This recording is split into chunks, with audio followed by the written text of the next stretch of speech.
Welcome to week 2 of Dented Shield Blood Bowl season coverage of this week. We're going to jump straight into our main game, which is the Rotting Casspitz against the Lamian Pallbearers. The Pallbearers had a great start. The 4-0 win over Jimotek's Jawbreakers last week. Rotting Casspitz went down 2-0 to Tontor Ironbones.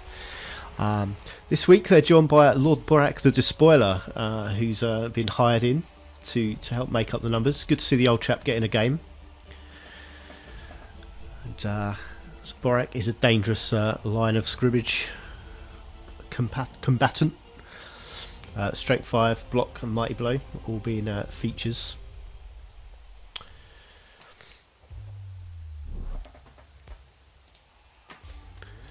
And here's a kick. So, free reroll for the Pallbearers there. Okay, let's have a look at these teams. So Casspitz are attacking. Let's look at the Pallbearers first. So yeah, 10 games under the belt for both these teams now. Block Nerves and Steel Vampire on the wings. Block Vampire back here, Unleveled Thrall. Block Dodge Tackle Vampire. I think this is one of the most experienced players in the league here. Kind of Amdis von Strujoy. We have 2 Guard Thralls now on the line. And a Block Thrall, Block and Dodge on this one. Jump up on this one over here. Unleveled Thrall. And the bench is 3 Unleveled Thralls. And then behind Roaring Casspitz, we've got a Tentacles Rotter. Unleveled Warrior. We've lost our icons again. This comes down after a pause. Got Strength 2, Extra Arms, Rotter, Unleveled Warrior, Mighty Blow, Pestigore. So there's Borak there, which has a Strength 5 block and Mighty Blow. Has Dirty Player as well. If there is a need to foul with him, he could be a good candidate, although a big risk to lose. The Extra Arms Pestigore here, just collecting the ball. Block Warrior, Unleveled Warrior, and Extra Arms Dirty Player Rotter. So Shadow Kick, collected by Mifagor.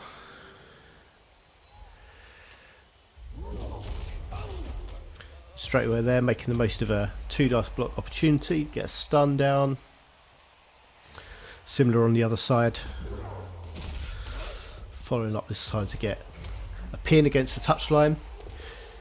Casspitz do need to watch this space. That is dangerous vampire gap to leave. Borak straight in with a knockout. Good lad. But the ball is not currently safe with this vampire having a pretty easy route in.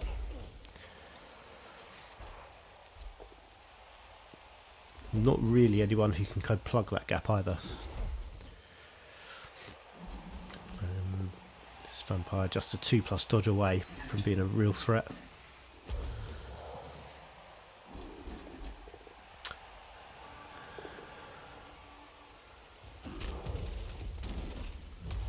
Not sure why that was re-rolled. That was a defender down.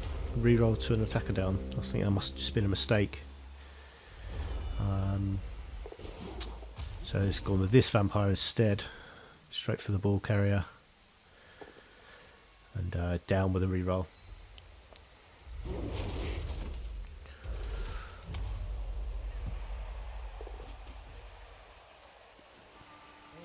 So tackle zone on the ball, and then another vampire available over here.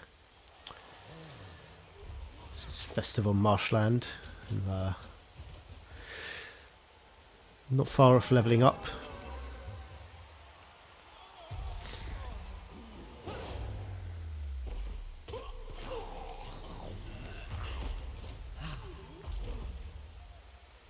Having just recovered from a stun, that thrall is put back by the vampire. I know. I know. It was just the animation, recovering it from the stun. I thought it was the end of the turn for a moment. So vampire's being eaten already. That one's knocked out. So that's played down for the Pallbearers. And Tentacles. Tentacles is... It's a useful thing to have. It's a really useful skill for a Strength 5 player. It's quite useful for a strength 4 player, and it has really limited use on a strength 3 player like this. Unfortunate double skull. So the Casspitz down to no rerolls already. Second turn, no rerolls left.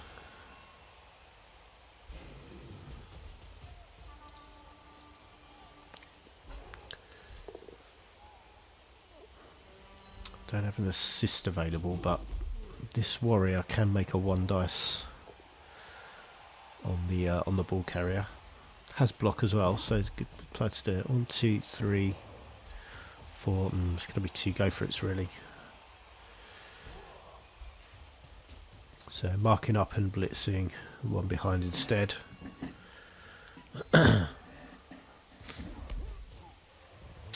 Just a push. So it's going to force a dodge, but this vampire's got a very decent chance of getting away.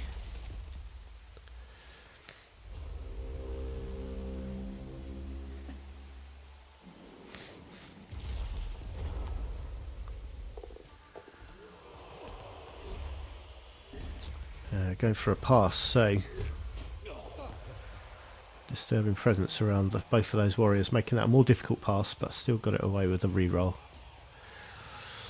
So there's a -2 on that throw from the 2 disturbing presence auras. And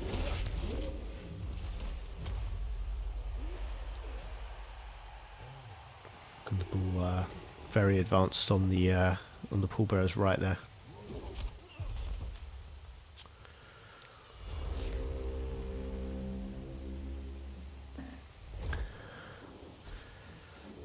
Slip up from Amdis von Strujoy. 1 dice blocks are always risky. With the block skill, it's basically a 2+ roll, but with to avoid a turnover, that is. Without block, it's a 3+ roll you're looking for with 1 dice.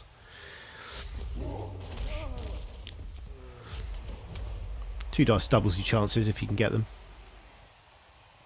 And, yeah, 2 dice blocks always safer than 1.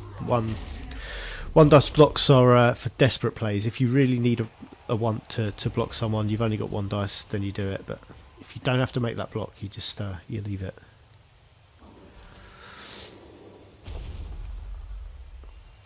So the tentacle rotter there, Hob, positioning well for the assist. We get 2 dice. So this Pestigor finishes blitzing. He's still got movement he can use. He doesn't need to stop there when he's made the hit. Give me some good action economy to shifted this guy down here to help out in defence, get some more pressure on the ball. Useful grabbing that knockout. That was a guard thrall. Useful player.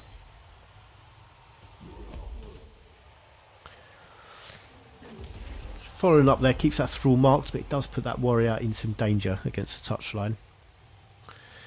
But the vampires should be able to just run this one in. The Casspitz might be looking for a turnover to try and prevent that. But that's a knocked out rotter. And yeah, touchdown goes in. No thrall down there to help out if that bloodlust went wrong, but didn't need it this time. And that's an early touchdown for the kicking team, so defending team ahead after that drive. So this vampire coach has adjusted the defensive setup a bit. Just the 3 players on the line of scrimmage.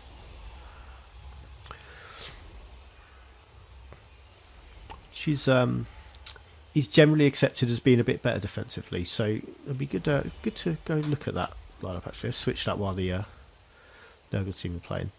So pretty compact and small and strong in the middle. Don't need to say compact and small. Compact and strong in the middle. It's a long kick, gone for a touchback. So this will be in a Pestigor's hands. Yeah, I just want to look at this defensive setup from here. So it's yeah, strong protection on the wings. They've left the immediately it's not sure it's tackle zones, but they've left the squares immediately by the touchdown available. But if the Nurgle team want to go for those, they don't really have the speed to get around and then into a safe position, so they'd be leaving themselves quite vulnerable. So it's pretty good good width that they've got. The only squares they're leaving free to move into are dangerous ones for the other team to stand in, because these are like movement 4 or 5 players, so 1, 2, 3, 4, 5. So I could get there, really, but a movement 4 player is not going to do that. What would make this even better, these pairs of players on the wings, if they were one step back, they would firstly stop the rotters being able to get anywhere safe. They'd have to come off the touchline into a tackle zone where they can just be hit, or they'd have to stay by the touchline if they did want to attack down there. Also, if the kickoff result was a quick snap, these players could have just stepped forward and they'd have 2 dice blocks. They wouldn't need to use a blitz to get at these players. So standing back one more step avoids that possibility of the quick snap. Quick snap could just turn up when you want it to, obviously. But yeah, it's one kickoff result, but it's something you need to watch out for because a bad kickoff result can catch you up. Something else, if a blitz was rolled, they'd have a lot more players that can act than they would have if they'd lined up just everyone along here. So aggressive setup from the Casspitz. They could have done here is they don't have 2 dice blocks all along this line. Borik's got a 2+2 dice block because he's a strength 5 player. Whoever he wants to hit here, he's getting 2 dice unless this is the guard. This is the guard rule, so he'd have to hit the guard to get 2 dice at the moment. But these warriors, strength 4 against strength 4 vampires, they currently don't have an assist. So what they either have to do is move a player in from the wing to give that assist. These pestigores in here can't offer that. But just a slightly better way of setting up would be swap the pestigore and the warrior. Then you've got a strength 4 player, so the warrior's here, blocking the vampire. The pestigore standing there can assist because he's only marking the vampire, who's the person, the player who's the recipient of that block. So imagine this was a strength 4 player, this was a strength 4 3 player, strength 3 player. Blocking there. After you're going to have to do Borak first to get the thrall off the line. You're pushing back, that's great. Everyone else can block with 2 dice. If you knock him over, even better, obviously. But then once he's gone, he can't assist anymore. You've got strength 4 blocking there with an assist, and then the same that side. You don't have to move anyone to do that, so you don't have to use, like, say, this Rotter's action, whole action, to just stand there moving one space so you can get an assist. You can set up so you've got those assists, get as many 2 dice blocks as you can just from your attacking setup, and then you're away a bit better. So first block there, he's gone for a vampire anyway. Turned out it was a chest bump. So there, this Rotter has to spend the whole activation just moving one space so they can get 2 dice. Following up there, potential to leave a gap in there again. And doesn't gain anything because this warrior couldn't assist still. And we end up having to take both down for a turnover. This block warrior hadn't hit anyone. Like, this block warrior is the safest blocker on this team. The only warrior of block, strength 4 and block. If you stand in there with a pestigore, crazy dodge moves. Well, it worked and he's hypnotic gaze the ball carrier. And then we're going for a blitz in there. Yeah, I just want to pause to make this clear. So this warrior was standing there opposite the vampire with the pestigore who went off the pitch that side. That's 2 dice. Pestigore can assist. You've got your block warrior, assist from a pestigore. If you can get rid of this guard first, you've then got 2 dice, and that's your safest block. That one should be happening first. And a both down result. It's not a turnover. It might not, if the person you're blocking has got block as well. It's not going to do anything, but it's not going to be a turnover. You don't lose all those other actions.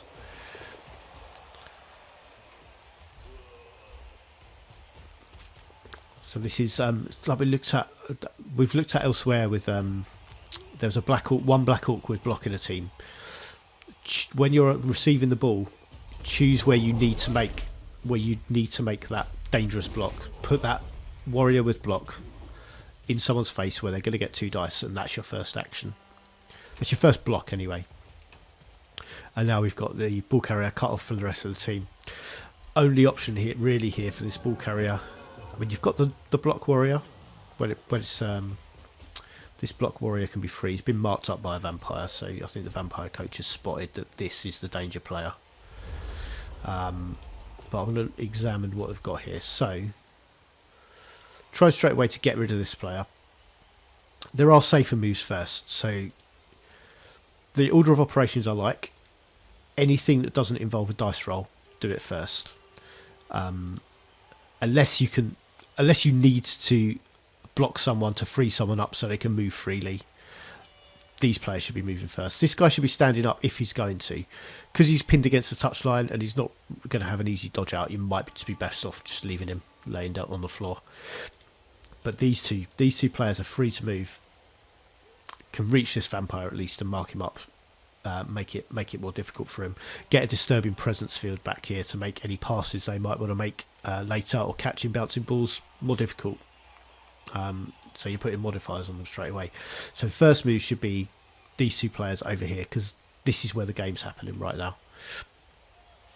Then you do need to make this block before you do anything about the ball, because you've got to free this warrior up. He's the danger. After that, you've got this. This Pestigore doesn't have a tackle zone at the moment because of a really effective hypnotic gaze. Means you need to either make this, if you shove this vampire away, this is going to be a 1 die splits, because this Pestigore can't assist. You're not going to get, because there are other vampires here covering these tackle zones, this is the only space you can do it safely from, unless you mark in up here.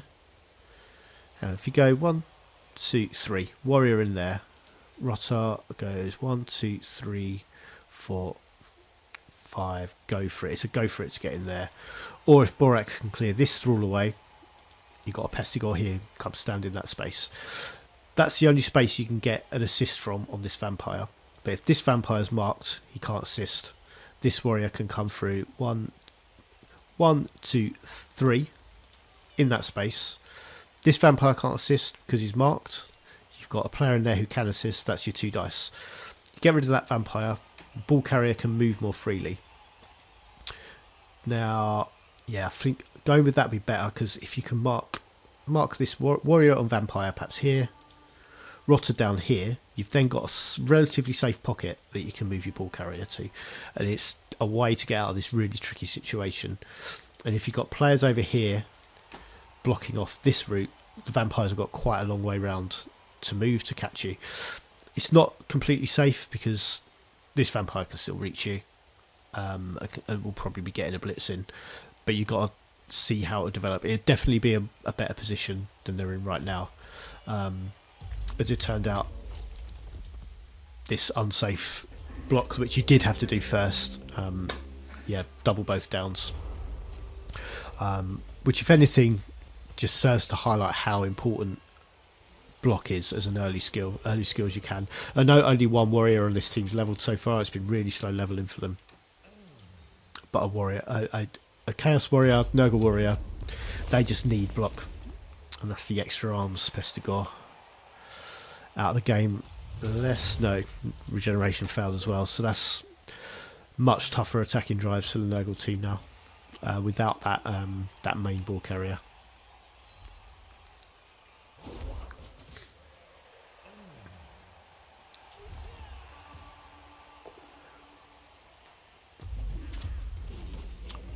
But also with that that turnover block, if these players have moved first,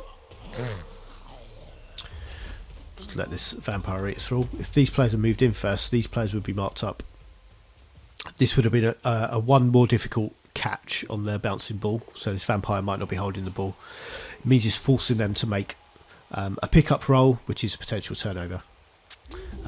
They catch a bouncing ball, they can avoid that. Oh, it's a horrible turn for the Nurgle team with injuries. And that one's a successful regeneration. That's something. So that warrior will be back next drive, but he's still missing now. They're dropping.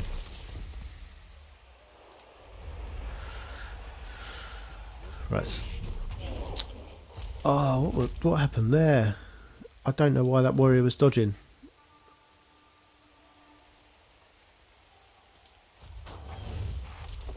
Going to be back next throw, but I don't get why that was a dodge. It must have just been a misclick. It's got to be selecting a player, clicking on the wrong square. And I've learned the hard way where you're I just start double clicking to move. You ignore the warnings, and I've actually lost a league doing that literally with one move. Just lost a whole championship. Yeah, you got to click where you're moving, check it. And I like to say I always check them now. I don't always check them. I do get them wrong. Right, that's a guard rule out of the game. Yes, again, making a pass and a catch free of disturbing presence, which might have been around down here. And that looks like a next turn, turn 7 touchdown for the Vampires.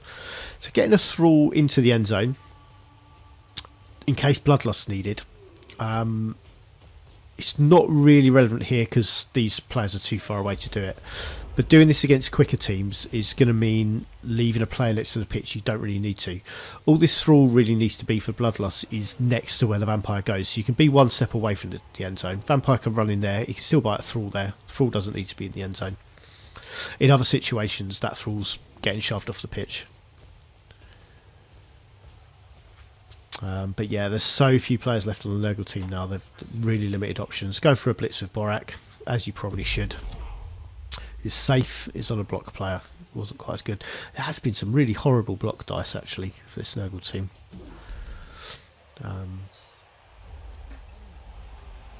Be good to see those at the end. What the spread is. If you could see the bloodlust percentages as well. Another player down. That's a block warrior knocked out. Not guaranteed to come back next time. Another thrall getting bitten. Just a stun.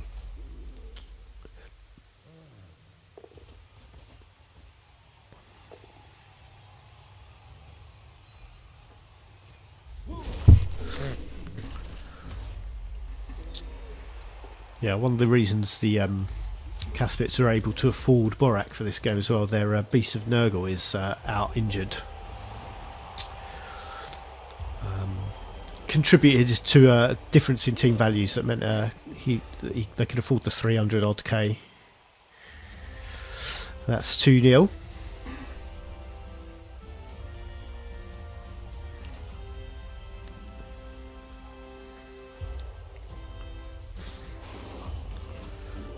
Two knockouts back, good to see.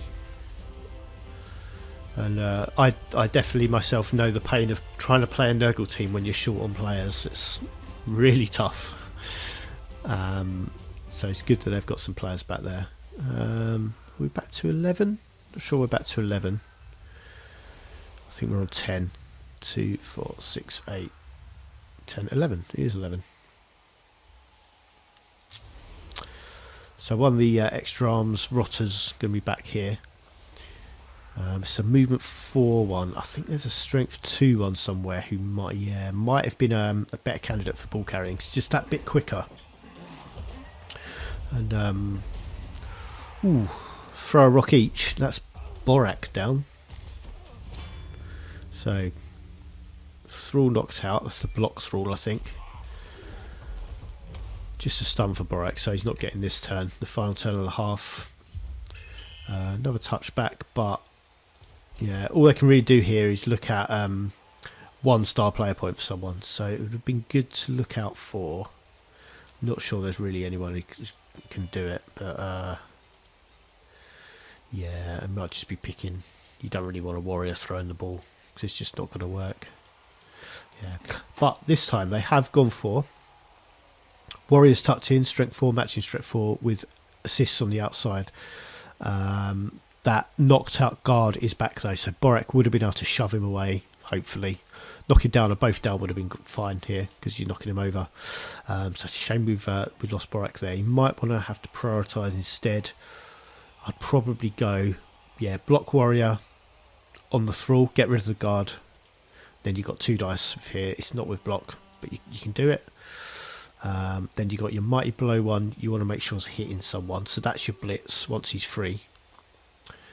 You should have an assist on there. And move the rotter over. You've got 2 dice for that Pestigore and that vampire. So this is definitely better. It was really let down by the fan chucking a rock at Borak and taking him out of the turn. But then if you can at the end, make a pass with this rotter as a last action. just to do that, because it's a star player point if you can get it.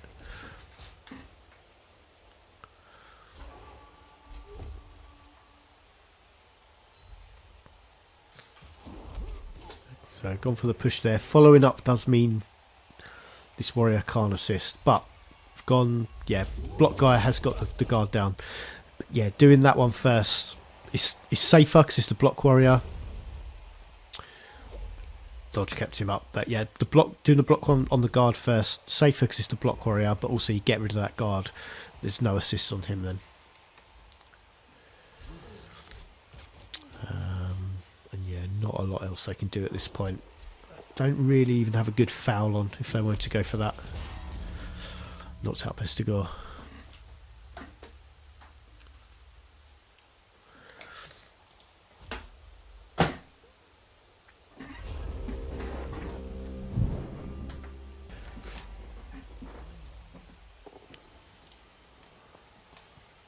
And then spit mopping up. Actually, I don't think there's really anything else to see this half. Let's skip on. Let's get to turn 9. Here we go. Right, oh, this is defensive setup. The Casspitz are... Oh, let's go back, we missed a bit. Right, Casspitz is going to be kicking now.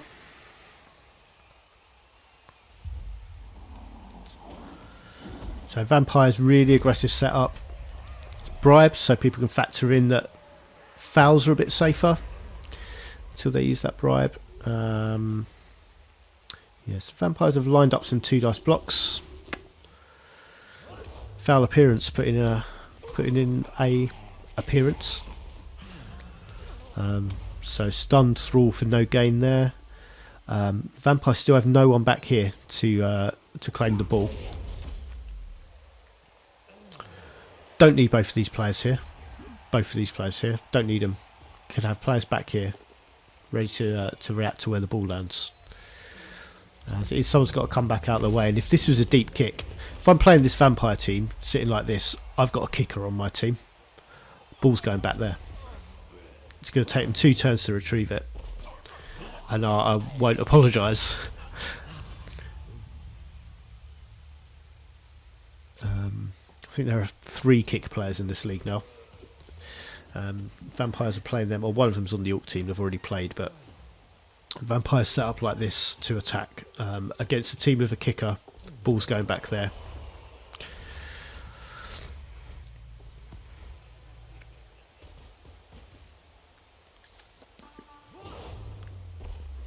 Another bloodlust. Missed the roll for that, but that's just a stun. So yeah, 2 thralls with self-inflicted injuries. Some mad dodges through, failed to ignore gaze. And called it there. May have tried to get some thralls through if that tackle zone was taken out.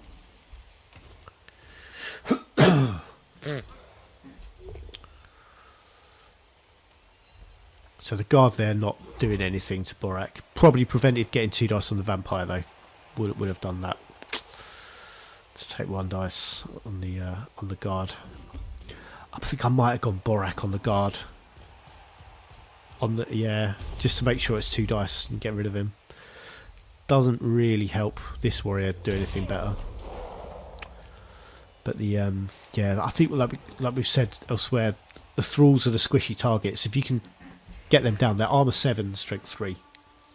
You can get them down, you really hamper the vampires' abilities. Even though they're not their best players, they need their numbers and they need them around for foul bloodlust checks. If you can get some thralls off the pitch, playing vampires is much easier.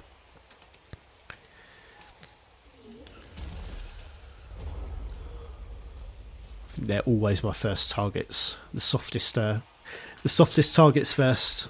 You have a better time of it.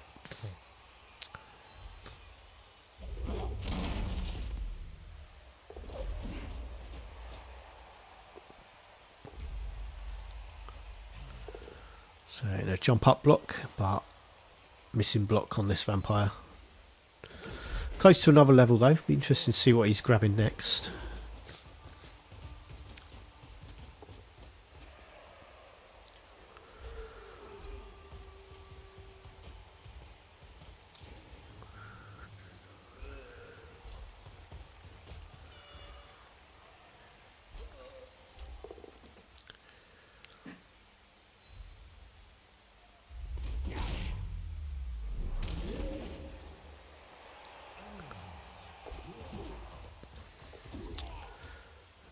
easy dodges and then some not so easy dodges that came off. You can take you can take some big risks with vampires, or with elves really. Any agility 4 players, gutter runners, always give you that opportunity to try out some more difficult things in more tackle zones.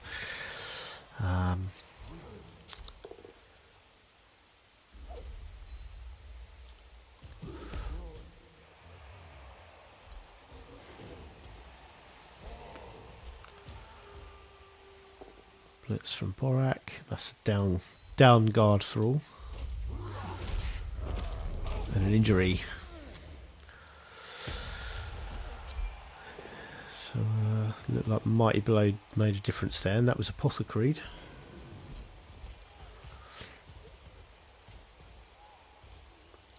I think that was a guard line, wasn't it? I just didn't want to be losing the other guard.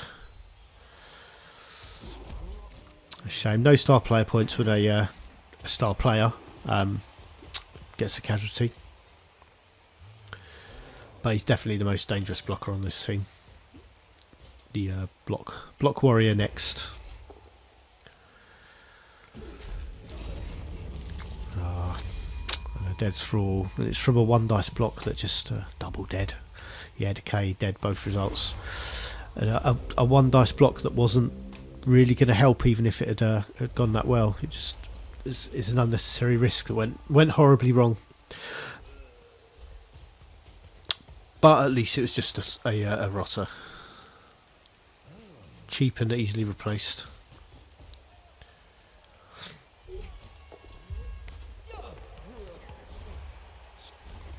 So made the more difficult pass with the disturbing presence. Missed the easy 2+ catch outside of that zone. The vampire had been there instead. I think he'd have had no penalties on the throw. Don't know what movement he had left.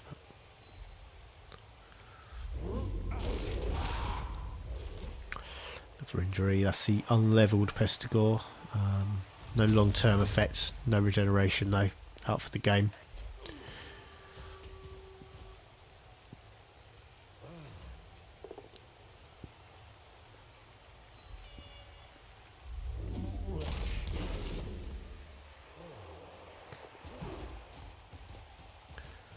So Blitz here on the quickest player who. Probably the only one who really had a chance at doing something about the ball. 1, 2, 3, 4, 5, 6. 2 go for it's away from a 1 dice. Blitz have the dodge, of course. But now I won't be able to stop this 3rd touchdown going in.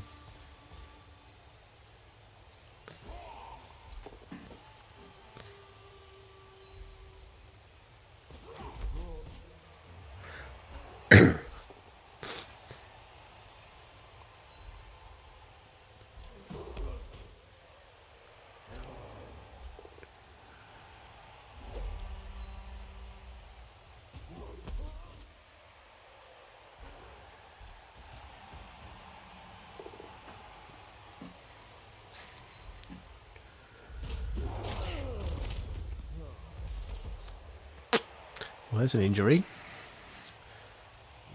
And didn't regenerate either, so that's a vampire out for the next game. And some star player points for Lord Ogloth Fragile, who I think hasn't had a casualty since the first game when they killed this rotter, former Chaos Beastman. So that's 2 casualties for that guy now. Very spread out though, 10 games apart, 9 games apart.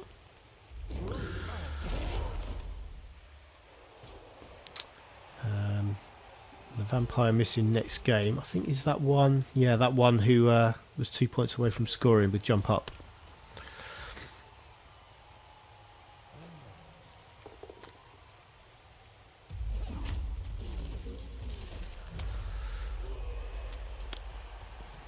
So, throw forwards in case he needs to be bitten.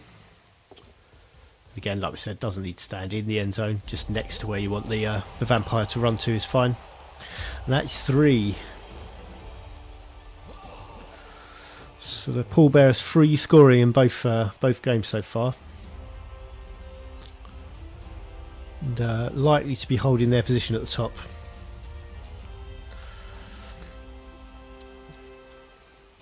There we go. Let's skip into there. So, ball is retrieved by Rotter.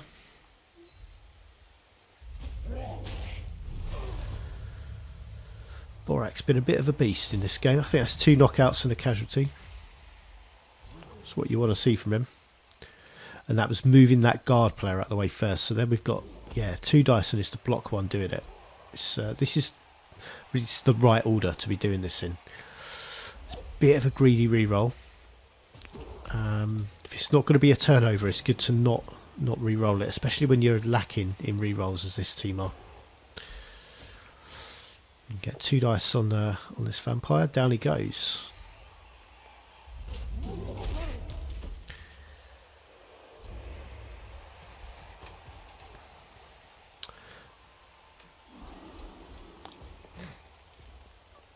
Something these Nurgle warriors can consider if they're hunting for casualties. Picking on the thralls, they're much easier targets. Only armor 7. Only strength 3 is easier to get 2 dice blocks. Only armor 7, they're easier to injure. So if you want points and casualties, it's the thralls. Go for the thralls. When you're this far behind as well, and that's all you're really trying to pick up. It's, getting the soft targets, and there's the added bonus as well of Nurgle's Rot. If they can kill a thrall, that's a free rotter. It won't work on vampires because they have regeneration. But if they manage to kill a thrall, that's a free rotter to replace the one that died in this game.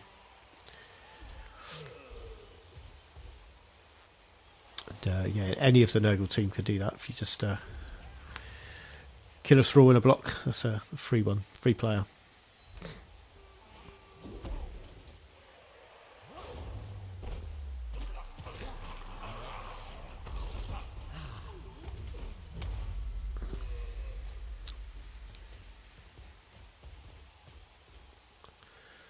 There's plenty of thralls in this half now. This rotter doesn't really have anywhere to go. So it's a deep kick, and the rotter didn't start back here. Had to come back and get the ball, and then had nowhere else to go. There's only movement 4 as well, and it's cut off from the rest of the team, who are all marked up over here.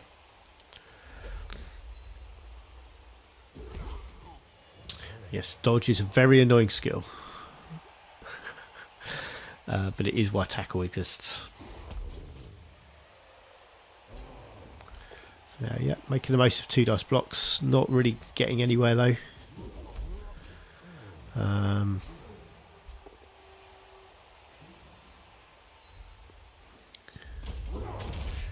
Got that one. Just a stun, but it's an injury. Blitz there. And this is good. Targeting the thralls, the softer targets of the thralls. I think I'd like to see a bit more support available for the ball carrier down here. So once these players are freed up, they can come back here to help out. Then you get the ball forwards a bit. It's just a bit more protection, bit more safety in numbers. But pass as an option, of course. It's a difficult one at 5. Ball's still fairly well guarded, but I think the vampires will be confident enough of knocking this rotter aside to get on the ball.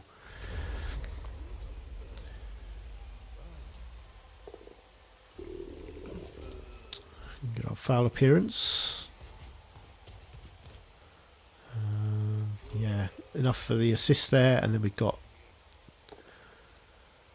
so just to push onto the ball, make it scatter. Still in a tackle zone, so I think the vampires will be looking at trying to get that next turn. It's going to be really difficult for the Nurgle team to be getting that now. I think it's just so outnumbered down here, and I think generally as well in the game, the players that have gone out. 3 injuries, 1 death and an injury.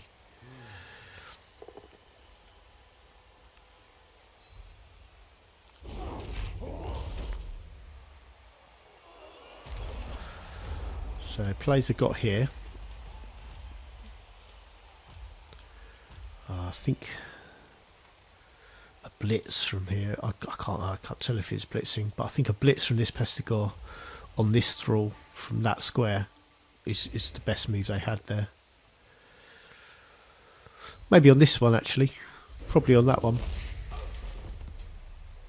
If you do it on this one, get rid of him, then stand there for the assist. You can hit both of those thralls if you use your blitz there.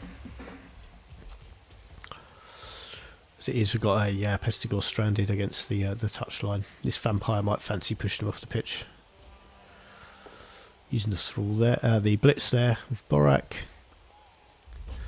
Knocks the vampire over. But no armor break.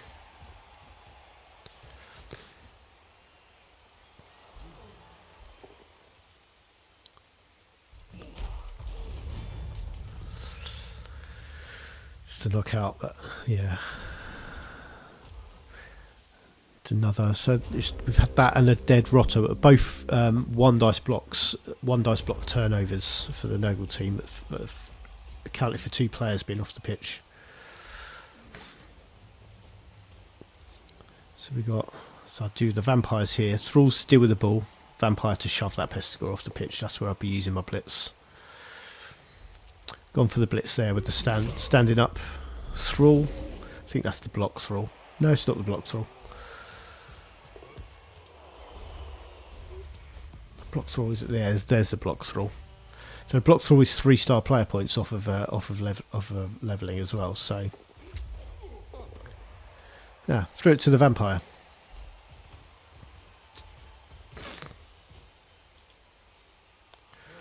Guess what's to level the vampire as well, but the vampire is 4 points away from scoring. I think rather than go for it, I'd have gone for the handoff to the thrall there. And it's a 3+ roll rather than a 2+, but that thrall's going to level if he scores. And dropping a handoff's a bit less embarrassing than just falling over. Always that worth considering.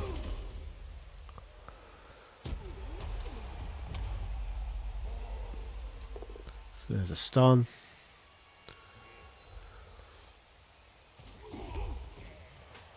Borak throwing down there.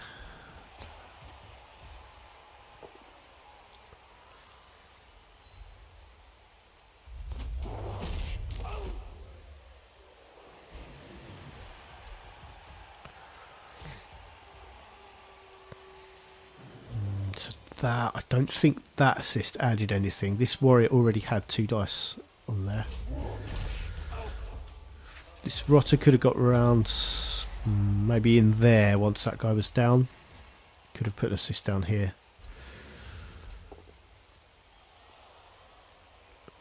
That could have been 2 dice for that Rotter. Might have got better than a pushback, but wasn't a turnover. So turn 16. Vampires have got decent scoring chance, but looking at some blocks first.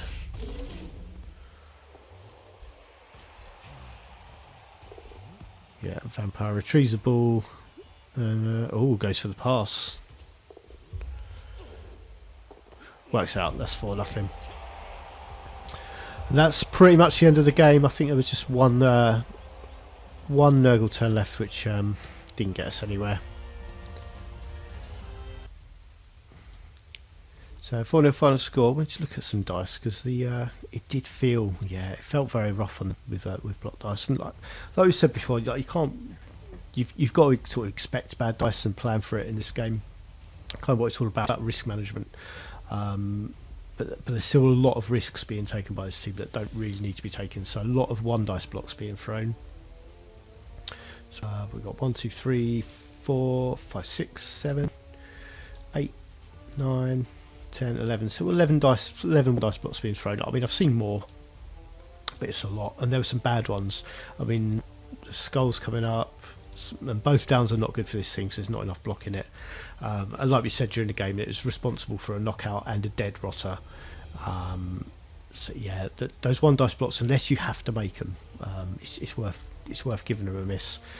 D6s, 20 more 6s than 1s is something worth flagging up.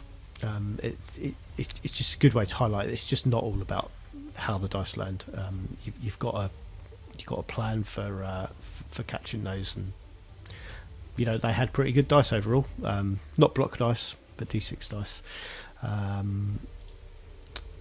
Whereas I mean, is much more even for the vampires, but throwing a lot more dice because of Bloodlust. Bloodlust was 63 of these dice. So it's not like they're being forced to make plays, although they do make a lot of go for it's. Oh, not so many go for it's, but a lot of dodges. 25 dodges in a game is a lot. That's a lot of dodges to be thrown. But that's almost certainly going to mostly be vampires who've got 2+ dodges most of the time. Pallbearers is a lot of those as well. And though it felt like, well, it came up a few times and it felt like quite good. That's yeah. I mean, I think no, it's pretty. That was pretty good actually. I'm thinking it the wrong way around, but that's worse from the vampires than you'd expect for the dice. It should be about 87%. But they only succeeded on 72% of them, which is quite low. But yeah, very one-sided game. Lamian Pallbearers 4-0 wins now. They'll be sitting pretty at the top of the table. Let's have a look at the other games this week.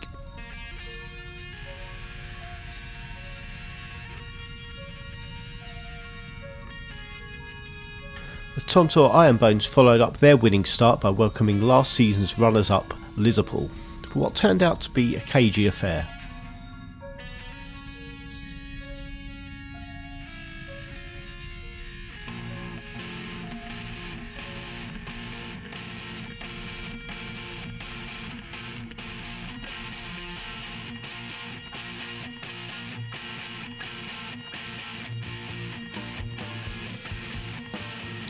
The Lustrians took the first offensive drive and built patiently, finally creating a scoring chance right before half-time, only for Salazar to fall just short of the end zone.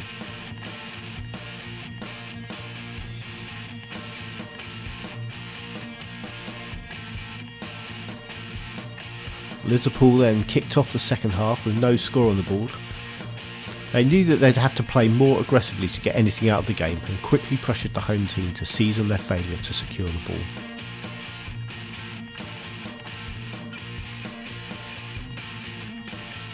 The Ironbones eventually won a protracted battle for the ball, but were unable to execute the pass that they needed to secure the touchdown.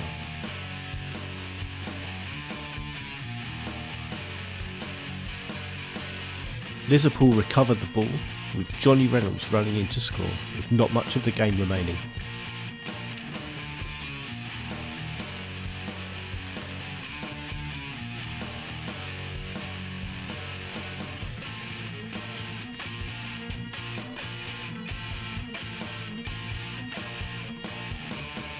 As it turned out, it was just enough time for Tontor, as Casspitz avoided Cassie's tackle and found space to run in an equaliser right at the death.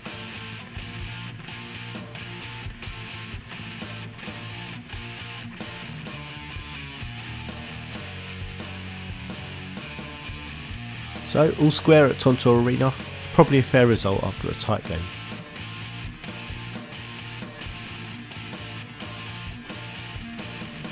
The Fist of Sabnok welcomed Jimotek's Jawbreakers to the gate for their second game and kicked off the first half.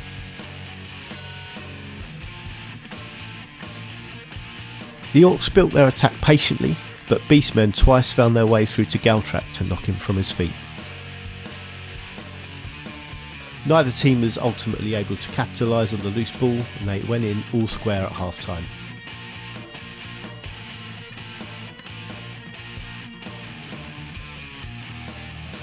The Jawbreakers kicked to the Fist of Sabnok for the second half, the Chaos team making an aggressive play down the left. Exeter Leap feinted to the centre, before driving left again.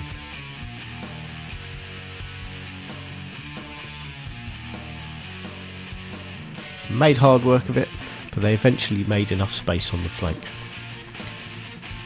Exeter Leap just avoided Mogclaw's last-ditch tackle and ran in what turned out to be the game's only touchdown.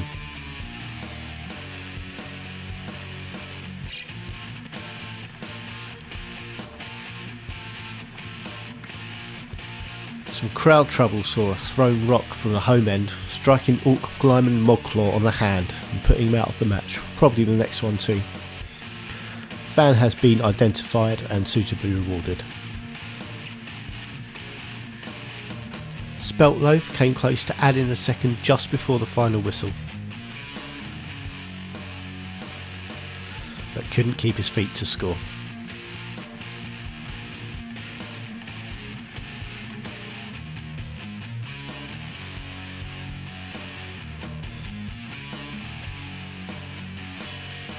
There were both scenes and banter shortly afterwards as Hyde-Puke launched Neathan at the Chaos line. The unfortunate goblin only experienced a hard landing. 1-0 to Sabnok. Here's a roundup of the scores for the week. There was one more game. The Rivendell All-Stars hammered the Green Drills 5-0. The camera goblins messed up and we're unable to bring you any footage of this one, I'm afraid. We did lose an elf lineman in this match, but heavy win for the Rivendell All-Stars. Leaderboard started to take shape a bit, so 3 teams with 2 wins, 3 teams with 2 defeats. Starting to separate the pack out somewhat, but still a long way to go. 5 games each to play. And Lamian Pallbearers sitting at the top with their 2 4-0 wins, so they have a +8 touchdown difference. Next week's games, some more good fixtures. Tasty one to bring you for near the top of the table.